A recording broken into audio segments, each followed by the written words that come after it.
Hello friends, I am सीवर्ड मांडगा। ध्यान से सुनना, जितने भी सीए फाइनल वाले स्टूडेंट है सर, उनके लिए जो मे अटेम्प्ट में इंस्टीट्यूट ने एमटीपी निकाली है, फर्स्ट एमटीपी अपन सॉल्व करेंगे। इसमें अपन केस सिनेरियो सॉल्व करेंगे और नेक्स्ट एमटीपी में अपन डिस्क्रिप्टिव वाला पार्ट देखेंगे। लेट्स स्टार्ट, टाइम वेस्ट नहीं करते। तरीका मैंने आपको पहले भी सिखाया था सर।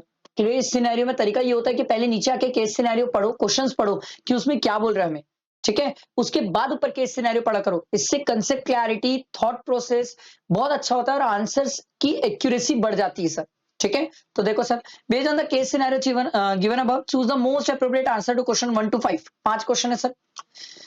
पहले ये क्वेश्चन बोल रहा है sir, services provided by Miss Nakul to PQR limited is chargeable to tax? If yes, who will discharge the liability? पहले तो ये टैक्सेबल है कि नहीं, और अगर टैक्सेबल है तो कौन डिस्चार्ज करेगा टैक्स लायबिलिटी? पहला क्वेश्चन ये है। दूसरा सर, कंपोजिशन लेवी को लेके सर, ठीक है। तो करंट फाइनेंशियल ईयर में क्या ये कंपोजिशन स्कीम ले सकता है कि नहीं, ये पूछ रहा है। तीसरा ये बोल रहा है सर कि अगर ये कंपोजिशन स्कीम लेता है तो इसकी टैक्स लायबिलिटी कितनी होगी सर, ये भी बताना है, ठीक है।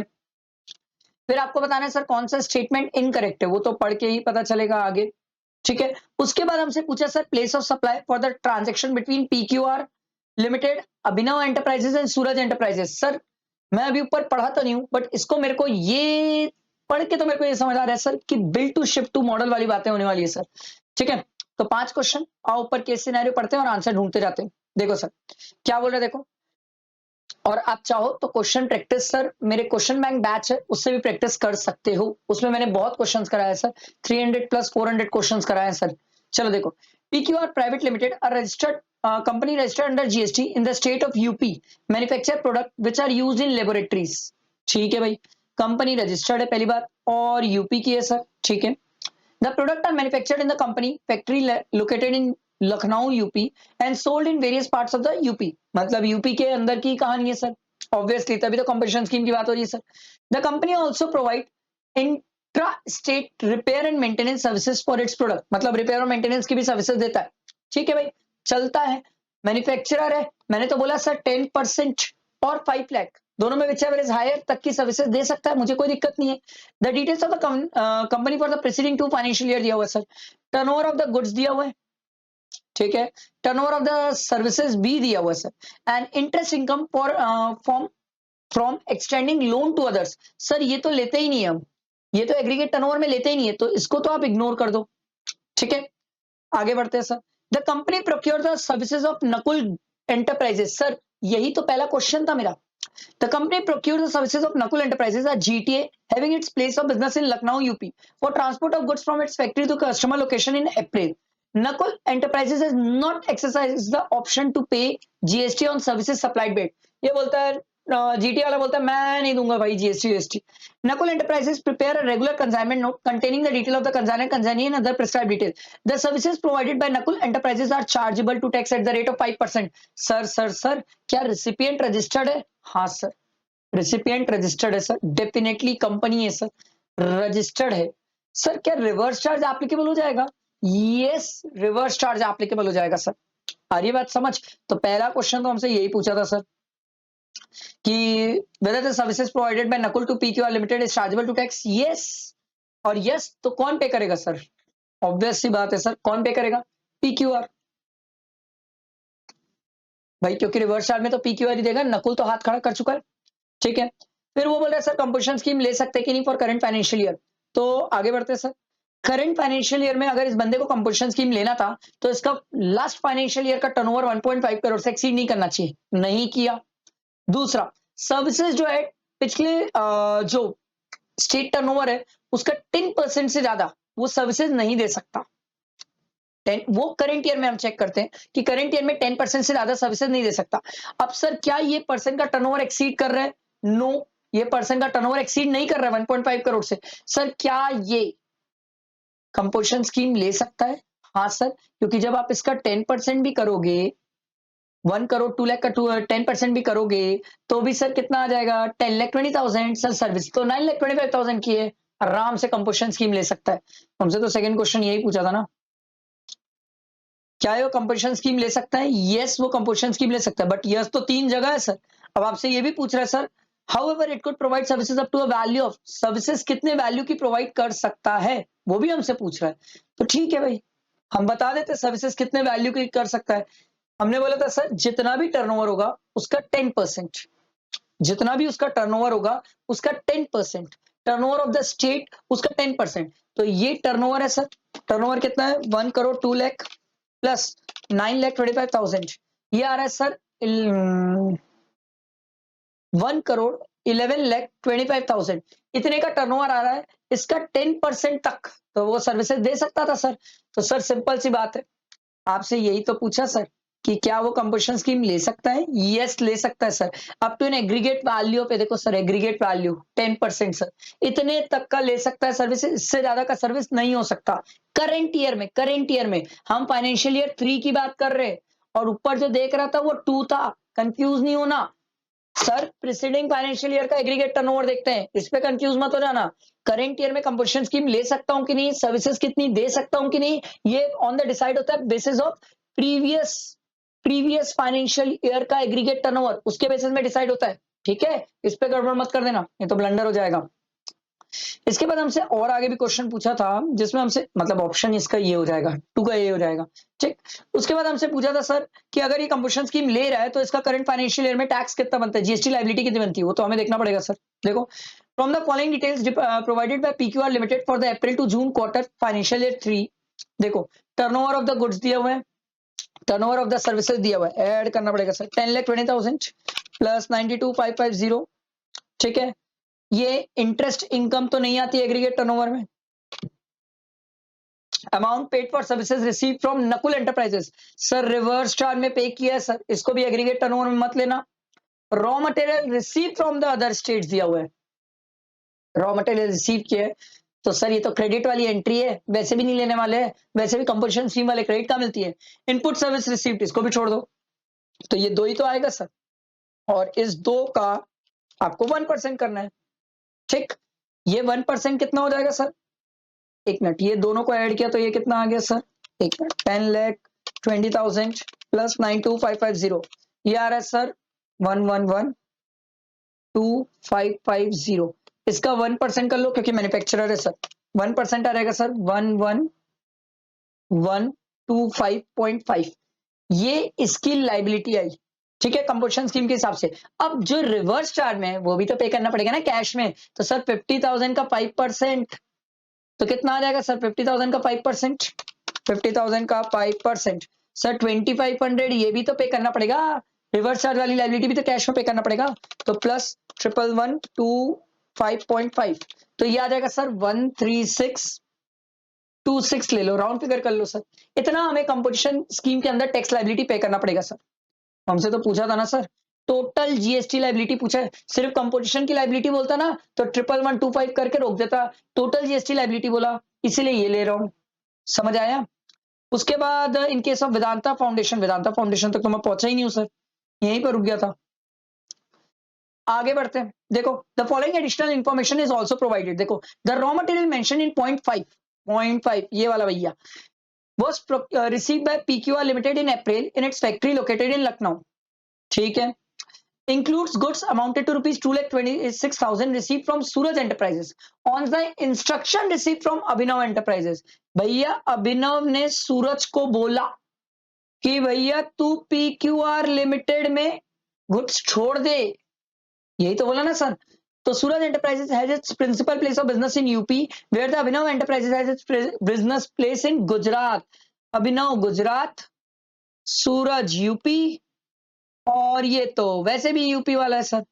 अब आपसे बात हो रही है sir bill to ship to model की, तो सर इन दोनों के बीच के ट्रांजेक्शन में bill to ship to model लग जाएगा और प्लेस ऑफ सप्लाई क्या हो जाएगा गुजरात, और इन दोनों के ट्रांजेक्शन के बीच में सर नॉर्मल 10(1)(a अप्लाई होगा क्योंकि गुड्स का मूवमेंट है सर। तो जहां पर गुड्स का मूवमेंट टर्मिनेट होता है, टर्मिनेट कहां पर हो रहा है, यूपी में। सर मैं इसलिए इतनी बातें कर रहा हूं क्योंकि एक सब क्वेश्चन था ना सर प्लेस ऑफ सप्लाई वाला, ये तो था ना सर। तो आपसे place of supply between PQR Abhinav and Suraj enterprises देखते हैं। Place of supply for transaction between Abhinav and Suraj is the location of the place of supplier Abhinav, Gujarat, सही है sir. Place of supply for transaction between Abhinav enterprises and PQR enterprises is the location where the movement of the goods terminate, that is UP. अरे वाह, पहले ही option सही मिल गया, nice, पहले ही option सही मिल गया। आगे बढ़ते हैं। ये देखो सर, पहले से क्वेश्चन पूरे पढ़ने का फायदा, पूरा क्वेश्चन पहले से पढ़ोगे तो ऐसे सीक्वेंस में आराम से आंसर क्लिक होता है और ढूंढना आसान हो जाता है। अगला देखो, विधाता फाउंडेशन, देखो देखो ये वाला क्वेश्चन बचा हुआ था सर, इसी का मिला सर। विधाता foundation, a charitable trust registered under 12 AB of the Income Tax Act, has been set up by the founder of PQR Limited for conducting charitable activity in the state of UP.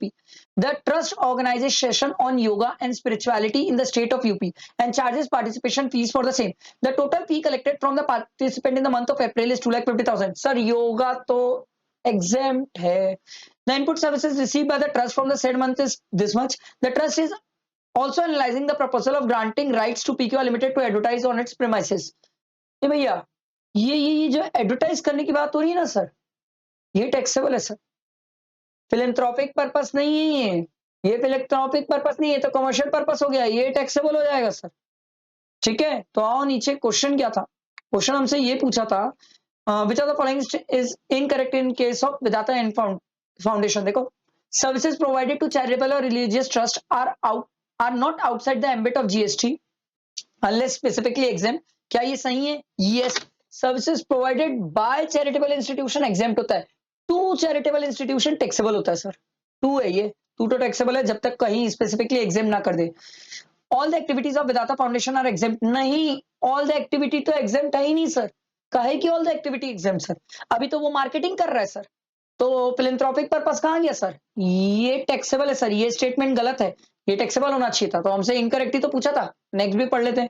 Fees charge by any registered person for session on yoga and spirituality are exempt since the objective of such program is advancement of yoga और spirituality. हाँ, ये सही है, ये सही है, ये सही है, बट ये गलत है, तो हमारे लिए ऑप्शन क्या हो जाएगा? ये हो जाएगा सर। समझ आया? बैठा दिमाग में? मस्त क्वेश्चन था, मस्त केस सिनेरियो था, एकदम मस्त था, मजा आ गया होगा। अब ध्यान दो, सेकंड केस सिनेरियो करते हैं। देखो सेकंड केस सिनेरियो क्या बोलता है, पहले नीचे आके क्वेश्चन पढ़ो, हमसे चाहता क्या है। द लाइबिलिटी टू पे GST for the cloud services, oh my God, मतलब OIDAR सर्विसेज वाली बातें होने वाली है sir. Procured by Himgiri solution from the scart.com shall be, तो वो तो हमें देखना पड़ेगा सर ऊपर। ठीक है, पहले वैसे OIDAR सर्विसेज के केस में याद है सर, अगर रजिस्टर्ड है तो location of the recipient, place of supply होता है। ठीक है, आगे देखो, Himgiri solution seeks your advice on the taxability of the sitting fees. यार आरटीपी में इसको किए हैं, sitting fees payable to director and salary payable to the executive director.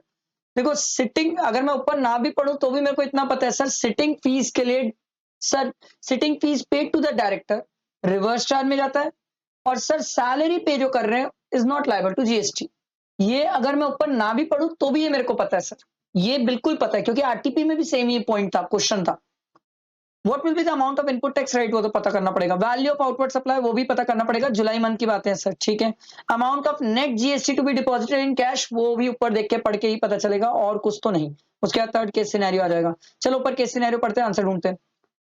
Himgiri Solution Private Limited, hereinafter referred as a Himgiri Solution, is engaged in providing multi-dimensional services to its client through its office in Haryana. Registered है, registered है sir. तो OIDR services के लिए sir place of the supply क्या हो जाएगा? Place of the recipient he place of supply हो जाएगा, क्योंकि रजिस्टर्ड है।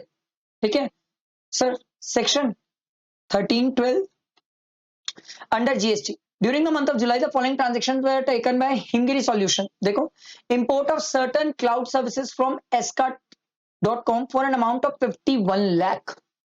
सर इसने तो इंपोर्ट किया सर्विसेज, तो सर ये हिमगिरी सॉल्यूशन रिवर्स चार्ज में पे करेगा सर। सर रिवर्स चार्ज में पे करेगा तो कितना परसेंट है? परसेंट तो देखना पड़ेगा यार, परसेंट तो 18% है। चलो भाई, तो पहला क्वेश्चन तो यही था सर कि क्लाउड कंप्यूटिंग सर्विसेज जो हम ये S-Cart से मंगा रहे हैं सर, उसके लिए जीएसटी पे करने के लिए लाइबल कौन है सर? हिमगिरी सॉल्यूशन पे करेगा, रिवर्स चार्ज में पे करेगा, ये कैलकुलेट करना पड़ेगा। 51 लाख इंटू 18% सर 9,80,000, ये ऑप्शन बना। समझ आया? बैठा दिमाग में? आगे बढ़ते हैं, इसीलिए बोलता हूं पहले क्वेश्चन पढ़ा करो। अगला देखो, Himgiri solution pays a sitting fees. भैया इसके लिए तो हम बात कर लिए सर, सिटिंग फीस जाएगा रिवर्स चार्ज। और for the two director whose executive roles, executive director sir, तो ये तो सर शेड्यूल 3 में कवर हो जाता है सर, इस पे जीएसटी की बात ही नहीं है सर। ठीक है, अगला देखो, Himgiri solution paid for life insurance of its employees in compliance of its internal policy. Statutory नहीं है, भाड़ में जाओ, क्रेडिट नहीं मिलने वाली है सर। अगला, हिमगिरी सॉल्यूशन कौन बोला सर? सेक्शन 17(5) बोला। Himgiri Solution provide consultancy to its client Zoom Corp based in Bangalore and issued an invoice of 30 lakh. Provide कर रहे हैं कंसल्टेंसी सर्विसेज। सर क्या इस पे जीएसटी की बातें हो जाएगी? यस सर, जीएसटी की बात, ये तो आउटवर्ड सप्लाई हो गया ना, हमसे तो पूछा था ना कितना आउटवर्ड सप्लाई, तो एक तो मिल गया outward supply.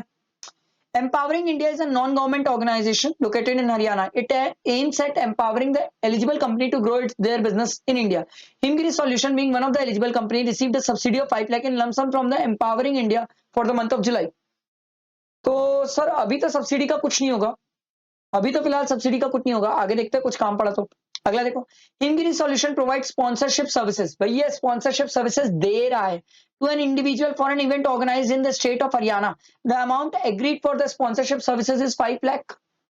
Sponsorship services provided by any person other than body corporate. ये तो बॉडी कॉर्पोरेट ही है सर, तो यहाँ पर फॉरवर्ड चार्ज है सर, तो आपसे आउटवर्ड सप्लाई पूछा था सर, तो ये 30 और प्लस 5 35 हो जाएगा। इसके अलावा तो कुछ और दिया नहीं है, तो आउटपुट का टर्नओवर तो आपको मिल गया। लो, आप लोगों ने आउटवर्ड का सप्लाईज का टर्नओवर पूछा, 35 मिल गया। अब इनपुट टैक्स क्रेडिट भी पूछ रहा है सर हमसे, तो इनपुट टैक्स क्रेडिट में क्या क्या कहानी आ जाएगी सर? अब देखो, इनपुट टैक्स क्रेडिट में एक तो ये 51 लाख का 18% जो मैं रिवर्स चार्ज में पे करूंगा, ये आ जाएगा 9,18,000। ठीक, और उसके बाद सर ये जो डायरेक्टर सिटिंग फीस का रिवर्स चार्ज में पे करूंगा 18,000, ये भी मैं ही पे करूंगा सर। कैसे? 25,000 इंटू 4, ये आ जाएगा 1 लाख। 1 लाख इंटू 18%, तो ये आ जाएगा 18,000, तो ये 9,36,000 आ जाएगा सर। ठीक है, तो लो भाई, क्रेडिट की बात हुई थी सर, इनपुट टैक्स क्रेडिट 9,36,000। वैसे इस क्वेश्चन में नेट जीएसटी जो पेबल इन कैश है वो भी 9,36,000 ही आएगा सर। क्यों? रिवर्स चार्ज की लायबिलिटी भाई कैश में ही पे करना पड़ेगा, और कैसे करोगे रिवर्स चार्ज की लायबिलिटी का? समझ आया? बैठा दिमाग में? मस्त था, इजी थी, सिंपल थी केस सिनेरियो। आओ थर्ड केस सिनेरियो देखते हैं। देखो थर्ड केस सिनेरियो, पहले नीचे आके क्वेश्चन पढ़ो। What will be the time of supply and rate of change, rate of tax to be change in respect of the supply of 1000 kg of cement. ठीक है, फिर से place of supply between Bhaskar Rukhsana private limited and Rukhsana private limited and Prem and sons. तो भैया ये तो bill to ship to model वाली कहानी है, फिर से वही आ गया, देखते हैं सर। और उसके बाद है Bhaskar private limited has not issued invoice in respect of the services provided by way of renting of commercial property in the month of January. What is the last date for issue of invoice? वो तो ऊपर पढ़ के ही पता चलेगा। चलो देखते हैं। Bhaskar Private Limited, registered under GST in Delhi, is engaged in trading of cement as well as providing services by way of renting of commercial property. ठीक है, on 2nd January it received the contract of supply for 1000 cement kg cement from Rukhsana registered under GST. ठीक है, contract of supply, ठीक है, under GST in Punjab. ठीक है, Rukhsana directed Bhaskar to send the consignment to Prem and Son. भैया मैं तो लिख लेता हूं, देखो रुखसाना ने बोला भैया प्रेम के पास माल छोड़ देना, और किसको बोला भैया? भास्कर को बोला। तो रुखसाना और भास्कर के बीच में तो bill to ship to model है, तो जहां रुखसाना है, रुखसाना कहां के हैं भैया? पंजाब, तो प्लेस ऑफ सप्लाई पहले तो पंजाब। ठीक है, और उसके बाद रुखसाना और प्रेम एंड सन के बीच में 10(1)A अप्लाई हो जाएगा, और 10(1)A क्या बोलते हैं? जहां पर गुड्स का मूवमेंट टर्मिनेट हो रहा है, तो गुजरात हो जाएगा। लो भैया एक आंसर तो मिल गया, पंजाब और गुजरात। समझ आया? नेक्स्ट आगे बढ़ते हैं। Bhaskar P Limited prepared the consignment on 4th January and dispatched the same on the next day from its warehouse in Gurugram, Haryana. ठीक है, द इनवॉइस ये प्रिपेयर हुआ है ना, डिस्पैच तो नेक्स्ट डे हुआ है, तो 5th को डिस्पैच हुआ है, इनवॉइस भी 5th को ही इशू है। On 7 January it received the check and the amount entered the and the accountant entered the payment in the books of accounts. However, he presented the check in bank on 14 January, which was credited in the bank account of the company on 15 January. In the meanwhile, 10 January, the rate of exchange of the cement was reduced from 28 to 18. मैंने आपको simple बताया था, rate change होने के पहले अगर दो चीज हो गई तो पहले वाला रेट, और रेट चेंज होने के बाद अगर दो चीज हो गई तो बाद वाला रेट। एकदम सिंपल मैंने आपको बताया था सर। तो सर 5 जनवरी को इनवॉइस इशू हो गया सर, एकदम क्रिस्टल क्लियर। 7 जनवरी को उसने रिसीव कर लिया चेक और बुक्स में एंट्री हो गई है सर। तो इनवॉइस एंड पेमेंट दोनों चीजें पहले ही हो गई है, 5th और 7th को हो गई है, रेट तो 10th को चेंज हुआ है, तो सर उस केस में हमसे क्वेश्चन पूछा था ना टाइम ऑफ सप्लाई क्या होगा, तो टाइम ऑफ सप्लाई तो हमारा सिंपल है सर, जिस दिन इनवॉइस इशू हो जाना चाहिए था और जिस दिन इनवॉइस इशू हुआ वो दोनों डेट 5th ही है सर, तो हमारे लिए तो 5th होगा और 28% होगा। समझ आया? Next, on the inspection of the said goods, it was found that there was some deficiency in the quality of the goods. Therefore, the defective goods were returned to Bhaskar Private Limited. Bhaskar Private Limited issued a credit note for the same on 20 January. ठीक है, इससे related तो कुछ question था नहीं credit note से related. अगला देखो, Bhaskar Private Limited let out its property located in Delhi for a year continuous supply of services 3 months से ज्यादा है sir, in lieu of a monthly rent and received a rent for the month of January on 10th Feb. Ruxana Private Limited will establish its sales outlet on the same. However, as per the contract entered, the rent for the month should have been received by 7th of the month. Sir, contract में date क्या payment की mentioned है? Yes. तो क्या वही date पे invoice issue हो जाना चाहिए था? इनवॉइस इशू हो जाना चाहिए था, उस दिन पेमेंट भी हो जानी चाहिए थी सर। तो सर हमारे लिए आपसे तो पूछा ना सर कि इनवॉइस इशू किया नहीं है भाई साहब ने, तो उस केस में लास्ट डेट क्या होगी इशू इनवॉइस करने की? सर 7th होगी सर, क्योंकि उस दिन पेमेंट की डेट पहले ही एसेप्टेबल है कॉन्ट्रैक्ट में, तो उस केस में सर 7th तक इसको इनवॉइस इशू कर देना चाहिए था, नहीं किया, चोर है। याद है ना सर? फिर date of provision of service और डेट ऑफ पेमेंट दोनों में व्हिचएवर इज अर्लियर हो जाता है सर। ठीक है, आओ नेक्स्ट क्वेश्चन देखो क्या बोल रहा है। अब तो इंडिपेंडेंट एमसीक्यू है, देखो। For determining the CIF value of the imported goods metal PMT certain additions has to be made to the value of the imported goods under rule 10(2) of the custom valuation. Determination of the value of the imported goods under Rule 2007. If the cost of insurance is not ascertainable, हम तो पढ़ के आए हैं 1.125% हो जाता है from the document submitted before the custom authorities, then the amount so determined is as follows. ये 20% कहाँ से आ गया? ये मान लूंगा मैं 1.125%, where the free on board value FOB value is not ascertainable, but the sum of free on board value and cost of transport, loading, unloading, handling charges up to the place of importation is ascertainable, then ये भी तो सही है sir, ये भी सही है। FOB value नहीं पता है तो भी सही है सर, बट ये 20% नहीं हो सकता, तो आपको ऑप्शन भी तो ऐसे ही देना चाहिए, सेकंड और थर्ड। हाँ ये रहा, इस बार ऑप्शन भी अच्छा है, ऐसा ही है। अगला देखो, determine the total duties payable under the custom law if Mr. Aditya imported the rubber from Singapore at a landed price exclusive of taxes 50 lakh. It is notified by the government that share of the import of rubber from the developing countries against total import of India exceed 5%. 3% से ज्यादा हो गया sir. Safeguard duty की बात आ गई, notified कितना है sir safeguard duty? 30%। तो सर ये तो हमारा 50 लाख का 30% कितना हो जाएगा? 15 लाख। एंड आपको दिया हुआ है बेसिक कस्टम ड्यूटी 10%, तो भैया 50 लाख का 10% कितना हो जाएगा? 5 lakh. And social welfare charges भी तो इसी का 50% है, तो 0.5, ये 5.5 और प्लस कर लो 15 लाख, तो ये आ जाएगा 20.5, क्योंकि हमसे क्वेश्चन में यही तो पूछा सर टोटल कस्टम ड्यूटीज कितनी है, टोटल ड्यूटी कितनी पेबल है, तो 20.5 लाख। समझ आया? ये हमने एमसीक्यू और केस सिनेरियो खत्म किए। नेक्स्ट वीडियो में मैं आपको डिस्क्रिप्टिव पार्ट कराऊंगा। ठीक है, तैयार है ना? लाइक करना, फ्रेंड्स को शेयर करना और क्वेश्चन बैंक बैच ज्वाइन कर लो। अगर क्वेश्चंस पे दिक्कत आ रही तो एक्सट्रीम लेवल ऑफ प्रैक्टिस हो जाएगी, क्वेश्चंस की बहुत प्रैक्टिस होगी। 300-400 क्वेश्चंस मैंने सॉल्व कराए सर, बड़ा मजा आएगा सर। ठीक है, चलो थैंक यू।